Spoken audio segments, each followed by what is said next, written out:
Las huellas, los rastros, los indicios y las evidencias ayudan a los investigadores a resolver los crímenes.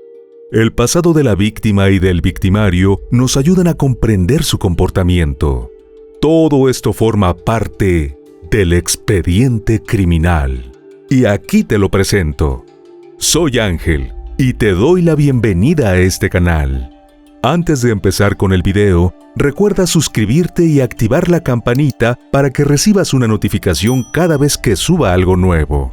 Tampoco se te olvide al terminar dejarnos tu me gusta.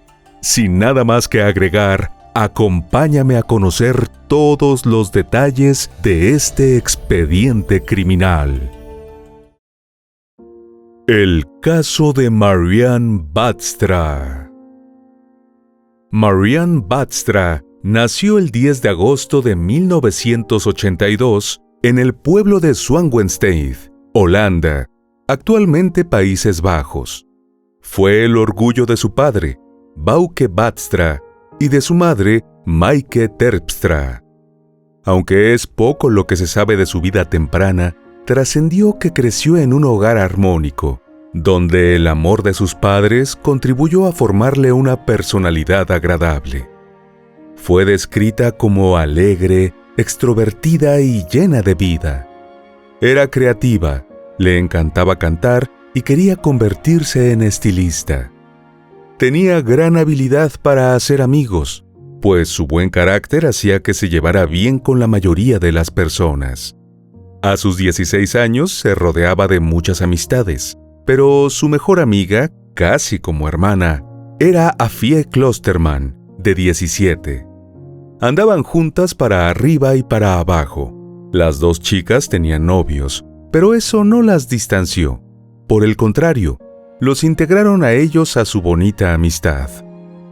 La vida de Marianne y todos sus allegados transcurría con bastante alegría en el tranquilo pueblo de Westerinn. La adolescente tenía un empleo y era sumamente responsable con él. El día de la fiesta nacional con la que se celebraba el cumpleaños de la reina, en 1999, ella tuvo que trabajar durante el día. Pero al finalizar su jornada laboral, su hermano la dejó en Paradiso Bar, en Colum, donde se reunió con sus amigos para festejar. En ese entonces, la edad legal para beber alcohol en los Países Bajos era de 16 años. Por ende, cuando ella llegó, ya sus amigos estaban bastante alicorados, pues habían estado celebrando la mayor parte del día. Medio ebrios y cansados, el plan de muchos era iniciar el retorno a sus respectivos hogares. En cambio, Marianne era la única sobria y no tenía muchas ganas de irse a casa, pues quería disfrutar algo de la fiesta y de la noche. Decidió reunirse con su novio Spencer, cuyo apellido fue omitido en las reseñas. El chico estaba con sus amigos, quienes también estaban en Colum. Sin embargo, cuando todos se juntaron, decidieron tomar sus bicicletas e ir a otro pueblo llamado Buitenpost. Marianne estaba bastante contrariada, porque no tenía su bicicleta, ya que su hermano la había llevado en auto al sitio de reunión. Por tanto, le tocó viajar en la parte trasera de la bicicleta de Spencer, y eso la amargó más porque era muy incómodo. Para resolver el asunto, los jóvenes novios fueron a la estación de tren y allí tomaron una bicicleta para que ella pudiera conducir y andar a su ritmo. ¿Qué pasó de allí en adelante? Fue todo un misterio. La mañana del 1 de mayo de 1999, la hermana menor de Afie fue a despertarla y le avisó que tenía una llamada telefónica de Bauke, el padre de su mejor amiga. Todavía somnolienta, ella atendió y se sorprendió cuando Bauke le dijo que Marianne no había regresado a casa la noche anterior y quería saber si se había quedado a pasar la noche en la casa de Afie. Era común que alguna se quedara en casa de la otra, pero siempre tenían por norma avisar a sus padres. Eran jovencitas responsables y realmente amaban y respetaban a sus familias. Afie inmediatamente supo que algo andaba mal, pues Marianne no actuaba de esa manera. Por eso llamó a su novio para contarle sobre la desaparición de su amiga y pedirle ayuda para ir a buscarla. Poco tiempo después, Afie, su novio y su hermana partieron en el auto para tratar de encontrar a Marianne. Mientras conducían por el pueblo vecino de Ben Closter, Afie notó algo que brillaba en el dique junto a la carretera. Se detuvieron para ver qué era y descubrieron el volante de una bicicleta. Más allá del dique había un pasto. Afie tenía miedo de lo que pudieran encontrar allí y también de lo que su hermana pudiera ver. Así que su novio le dijo que esperara con su hermana en el auto y él iría a ver. Pero apenas caminó unos 50 metros en el campo, el chico dejó escapar un alarido de horror. Se arrodilló y gritó que había encontrado a Marianne. Afie le pidió a su novio que le revisara el pulso y él respondió que no podía. Para él era evidente que estaba muerta, pero no sabía cómo decirle los detalles escalofriantes a su novia, que consideraba a Marianne como una hermana. Entretanto, los esposos Badstra habían llamado a la policía para informar que su hija no había regresado a casa la noche anterior y que tampoco estaba con ninguno de sus amigos, pues ya los habían llamado a todos. El jefe de policía y un oficial se dirigieron a la residencia familiar. Encontraron a los padres muy preocupados, pues no eran usuales las desapariciones en la localidad y la ausencia de Marianne era totalmente inexplicable, pues su conducta solía ser intachable. No se trataba de una fuga. Paralelamente, en el poblado vecino de Ben Closter, Afie y su novio se dispusieron a llamar al número de emergencia holandés. Afie apenas pudo marcar los 3 números, pero no pudo presionar el botón de llamada porque estaba en pánico. Fue su novio quien finalmente hizo la llamada y luego de reportar la situación, regresó para estar cerca del cuerpo de Marianne, mientras esperaba la llegada de los agentes policiales. La comunicación de la central de emergencias fue escuchada por los oficiales que estaban con los padres de Marianne, y fue entonces cuando el papá y el hermano de la jovencita se dirigieron al lugar del hallazgo con los policías. Cuando llegaron al sitio, ya comenzaba a aglomerarse la gente. En ese instante, supieron que Marianne tenía la garganta cortada y que estaban ante un asesinato brutal. Fue encontrada acostada boca abajo, ensangrentada y desnuda, excepto por su sostén que estaba atado alrededor de su cuello. Los agentes aseguraron la escena del crimen y una vez que llegó el personal de medicina forense, pudieron girar el cuerpo de lado y ver el alcance total de sus heridas. El detective de investigación, Jacob Dijkstra, fue llamado para acudir a la escena del crimen e iniciar las indagaciones. Se formó un equipo de 20 investigadores con la intención de resolver el caso con la mayor rapidez en vista de que la comunidad estaba consternada y quería respuestas. Como suele ocurrir, el novio fue el primero en estar en la mira de las autoridades. Pero lo cierto era que el crimen parecía demasiado espantoso para ser obra de un adolescente como Spencer, conocido por su buen carácter. El público estaba indignado por el crimen y los medios cubrieron ampliamente la investigación. Eso llevó a que se informara sobre una gran cantidad de pistas que debían ser seguidas y ponían a los detectives en aprietos, pues no todas eran reales o lógicas. En el transcurso de la investigación se contaron muchas versiones sobre cómo y con quién Marianne dejó Colum. Los detectives pensaron que en algún momento Marianne optó por separarse del grupo de amigos y seguir sola, pero no sabían por qué. Amigos y familiares no entendían nada, pues se había acordado que ella tomaría un taxi para volver a casa tras el festejo. Era totalmente inusual e inapropiado que Marianne eligiera salir sola, en bicicleta y de noche, pues todos sabían que ella le tenía miedo a la oscuridad. El camino fue cerrado y la zona fue registrada por helicópteros y la unidad canina, en busca de cualquier pista o rastro que ayudara a aclarar los hechos e identificar a los involucrados. Al examinar el pasto donde se encontró el cuerpo, los detectives notaron huellas recientes dejadas por bicicletas en el campo. Parecía haber huellas de 2 bicicletas que entraban, pero solo una salía. Eso respaldaba la teoría de que solo había un perpetrador, pero no había nada que lo identificara. Días después, el caso de violación y asesinato de Marianne se detalló en el programa de televisión holandés Opsporing Verzocht y se pidió a los ciudadanos dar cualquier pista que tuvieran. Esto llevó al público y a algunos medios a creer que los detectives estaban atascados en un callejón sin salida con la investigación. Lo cierto fue que un río de personas se presentó a la televisora a dar supuestas pistas del hecho, muchas de las cuales ponían en la mira a los residentes de un centro de solicitantes de asilo cercano. Estos rumores se extendieron a los pueblos de los alrededores y se creó un pésimo ambiente contra los solicitantes de asilo. Los lugareños no querían creer que alguien de su pequeña y unida comunidad fuera capaz de cometer un crimen tan atroz y abrieron paso a la xenofobia. Los detectives investigaron al centro de solicitantes de asilo junto con todas las demás posibilidades, pero la gente estaba inconforme.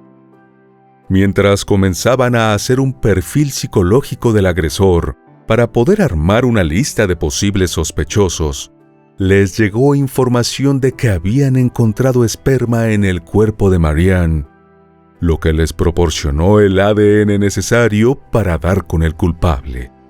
El detalle era que tenían que encontrar una coincidencia. El novio de Marianne, Spencer, voluntariamente dio su ADN a los investigadores para que pudieran descartarlo. Mientras se esperaban los resultados del ADN, la investigación debía continuar. Sin más pistas o sospechosos, los investigadores consideraron que se trató de un ataque al azar con motivos sexuales y que el perpetrador había matado a Marianne en un esfuerzo por evitar que lo identificaran. El funeral de Marianne se llevó a cabo en su lugar de nacimiento, Swangenstein, donde más de 1.500 personas firmaron el registro de condolencias y toda la ciudadanía asistió. De hecho, los comercios del pueblo cerraron. Estaban de duelo por el trágico suceso. Los pequeños pueblos aledaños se llenaron de tristeza y de miedo, de día y de noche. La gente tenía miedo de salir y les costaba confiar en quienes hasta ese día habían sido sus vecinos de toda la vida.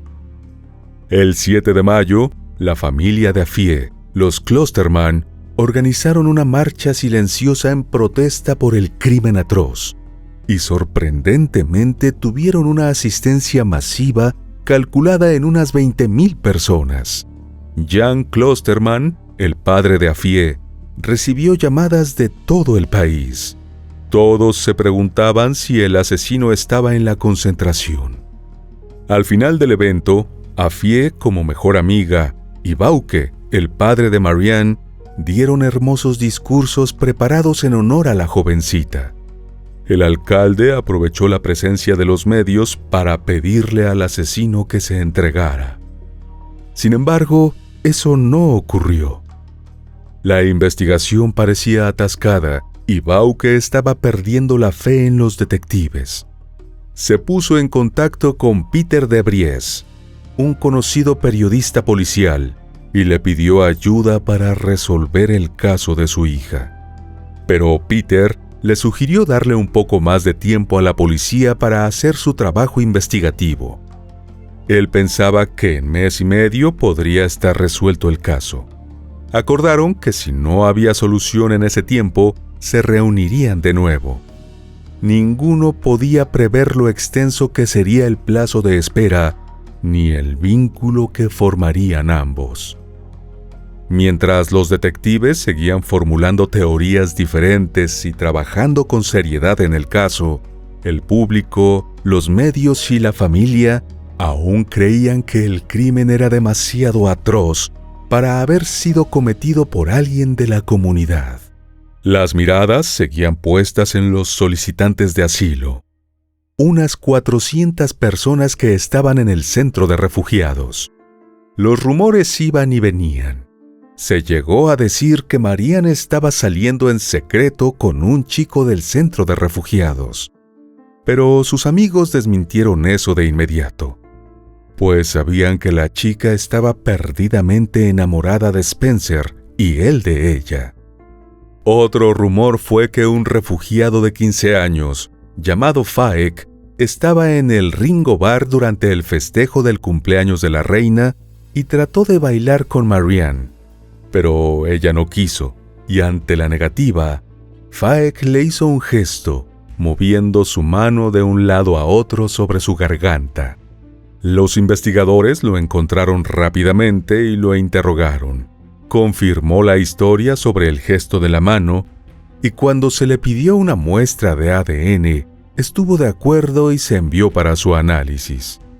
Mientras el público continuaba especulando y señalando a los migrantes, los investigadores analizaron la evidencia y pensaron que Marianne había entrado en ese campo voluntariamente con el perpetrador, por lo cual pensaron que conocía a su asesino. La relación entre la familia de Marianne y el equipo de investigación se tensó más, porque la familia sentía que no le informaban nada de las pesquisas y que no actuaban con fuerza en lo relacionado con el centro de refugiados.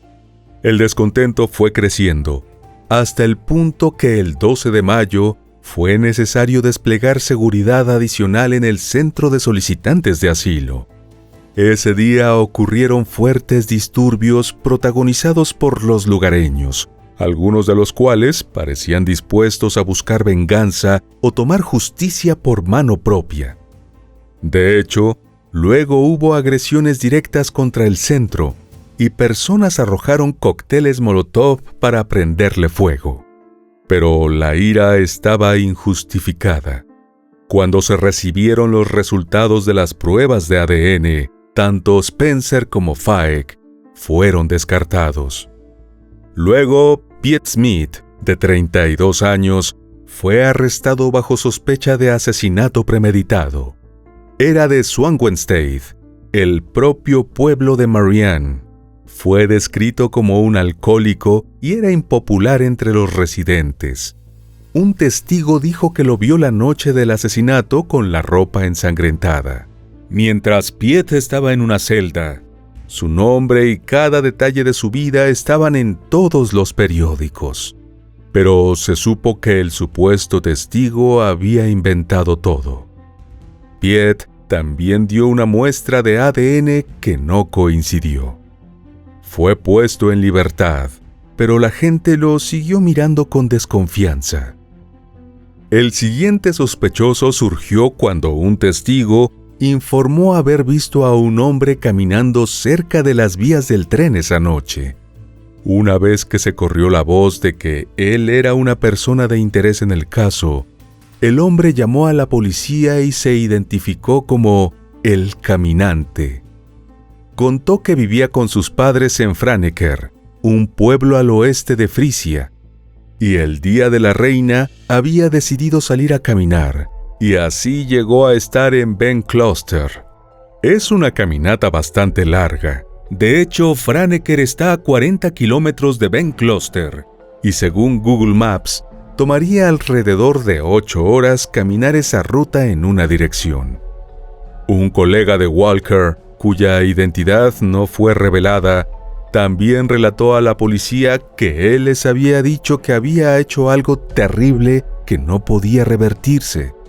Y así, el caminante fue arrestado e interrogado.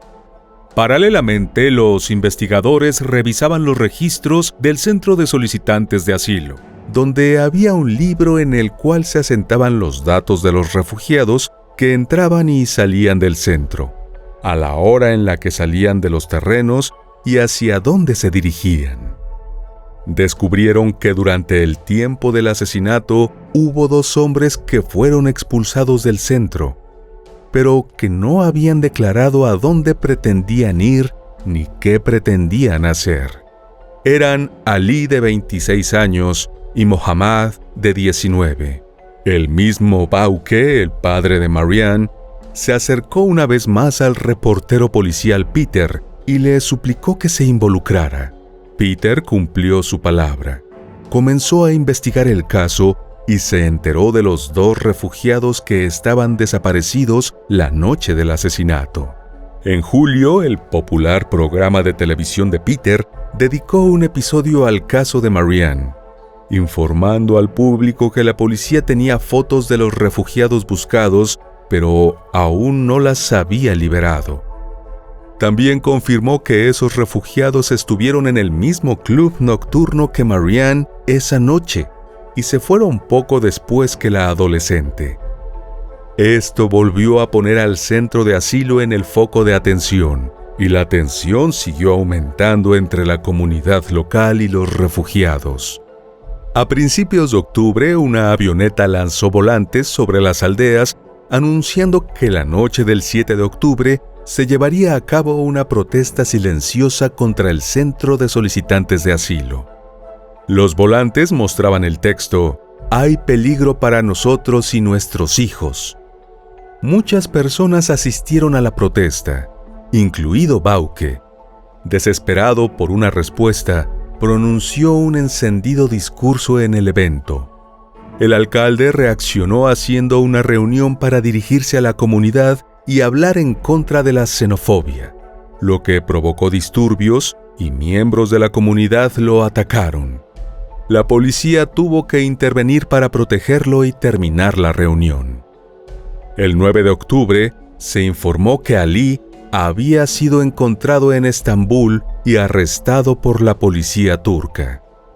Su identidad fue confirmada comparando sus huellas dactilares con las registradas para él en el centro de asilo, y luego se recolectó y analizó su ADN, pero una vez más, no hubo coincidencia y se descartó a Ali como sospechoso. Los detectives llegaron a otro callejón sin salida, y nadie sabía hacia dónde podría dirigirse la investigación a continuación. A pesar de haber sido absuelto desde el principio, muchas personas todavía tenían muchas preguntas para el novio de Marianne, Spencer, de 18 años. Spencer había prometido que se ocuparía de que Marianne llegara a salvo a casa y que le conseguiría un taxi cuando estuviera lista para irse, lo que obviamente nunca sucedió. Cuando se le interrogó inmediatamente después del asesinato, dijo que fue decisión de Marianne volver a casa sola en bicicleta, algo que todos los allegados a Marianne dijeron que estaba completamente fuera de lugar en ella. Cuando los padres de Marianne hablaron en el programa de televisión de Peter, tuvieron duros señalamientos contra Spencer. Dijeron que romper su promesa de enviarla en taxi a casa finalmente la llevó a la muerte, y que cada vez que hablaban con él, tenía una historia nueva y contradictoria sobre lo que había pasado. Peter luego entrevistó a Spencer y le hizo contar los eventos de esa fatídica noche. Dijo que vio a Marianne en el bar Paradiso de Colum y que de allí Marianne se les adelantó hasta Buitenpost y él se fue solo en su bicicleta. En el camino, Spencer dijo que vieron a 2 adolescentes al costado de la carretera que parecían estar jugando con una bicicleta, pero que nadie más estaba con ellos.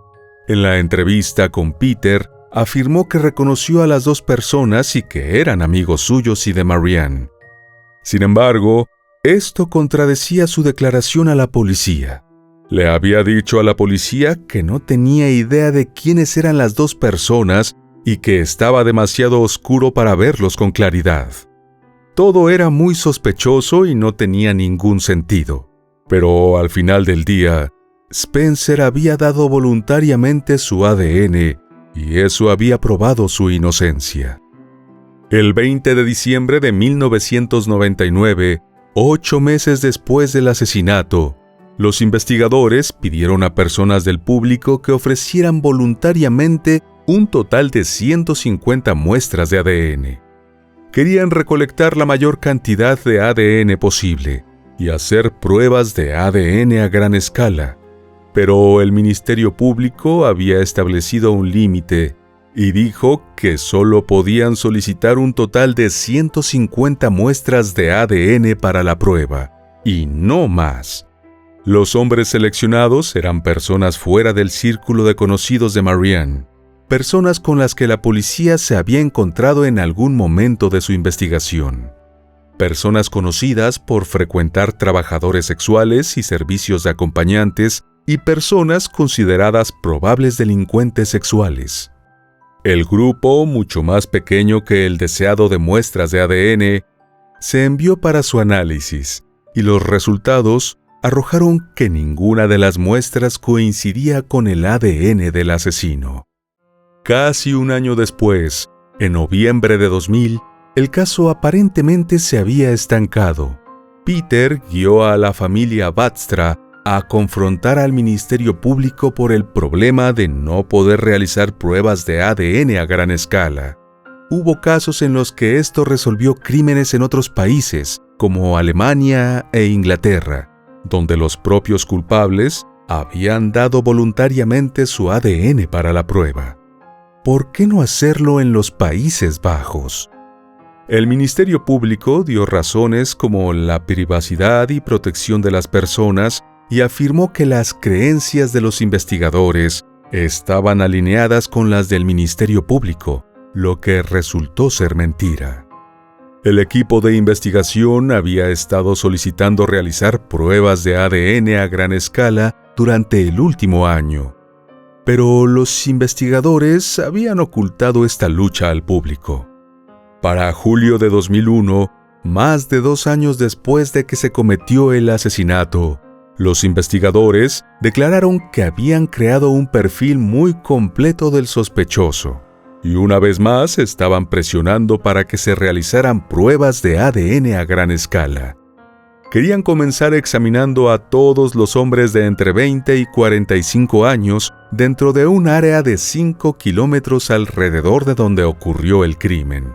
Una vez más, su solicitud fue denegada y el caso de Marianne se enfrió. El expediente y todo su contenido fue entregado al equipo de casos sin resolver.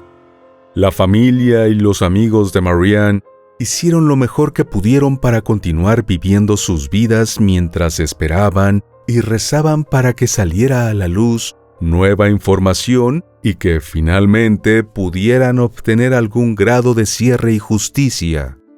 11 años después del horrible asesinato de Marianne, Bauke, su padre, había hecho todo lo posible para mantener vivo el caso y continuó apareciendo en la televisión para abogar por Marianne y otras víctimas.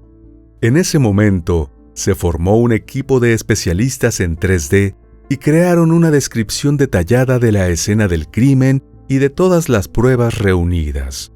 La nueva y emocionante tecnología volvió a centrar la atención en el caso y abrió las puertas para que el periodista Peter volviera a tener discusiones sobre la necesidad de pruebas de ADN a gran escala. Esta vez la propuesta fue recibida con más entusiasmo y el proyecto cobró impulso. La legislación había cambiado drásticamente durante la última década y finalmente parecía posible que pronto pudieran realizar las pruebas que habían estado deseando desde el principio en 1999.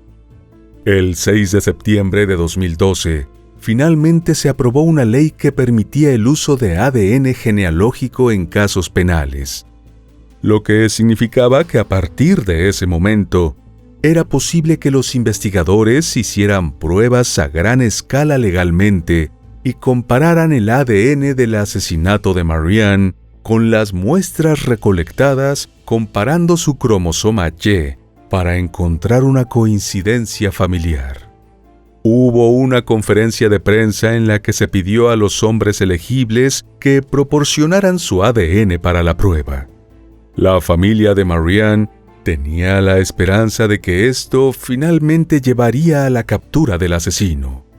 Esperaban analizar alrededor de 8,000 muestras de ADN. Pero entre el público hubo algunas dudas. A la gente le preocupaba la privacidad y lo que sucedería con su ADN. ¿Y cómo sabrían con certeza que se destruiría inmediatamente después de la prueba y no se almacenaría en algún lugar? Pero a pesar de sus sospechas sobre lo que la policía o el gobierno podrían hacer con su ADN, la gente se dejó llevar por su deseo de, finalmente, tener una respuesta a este desgarrador caso. Además, algunos hombres ofrecieron voluntariamente su ADN porque temían parecer sospechosos si no lo hacían. Así fue como el 90% de los hombres a los que se les pidió que enviaran su ADN lo hicieron. Y el esfuerzo de prueba masivo comenzó en el laboratorio, que estaba equipado para analizar alrededor de 400 muestras por semana. Menos de un mes después de que comenzaron las pruebas, el 18 de noviembre de 2012, tuvieron una coincidencia. Y antes de que terminara el día, tenían al asesino de Marianne bajo custodia. Lo más sorprendente es que no fue una coincidencia familiar. Fue un golpe directo. El asesino había dado voluntariamente su propio ADN para que lo analizaran. Jasper Steringa, de 45 años, era un hombre blanco local de origen holandés. Estaba casado, tenía 2 hijos y vivía en la aldea de Oddwood, en un rancho de ganado a solo 2,5 kilómetros del lugar donde se encontró a Marianne. Cuando llegó la solicitud de muestras de ADN para las pruebas genealógicas, Jasper sabía que tenía muchos familiares dentro del radio de 5 kilómetros que estarían dispuestos a ofrecer su ADN, por lo que era solo cuestión de tiempo antes de que lo encontraran. Su familia era parte integral de la comunidad, y después de todo este tiempo había seguido viviendo allí.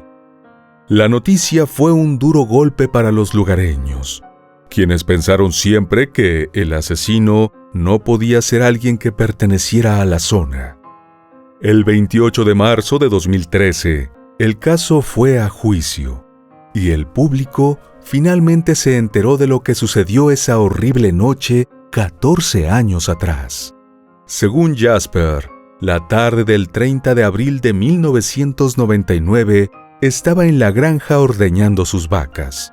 Sus hijos estaban durmiendo arriba y le dijo a su esposa que dormiría abajo esa noche porque esperaba que una de sus vacas estuviera dando a luz y necesitaría estar listo para ir a ayudar.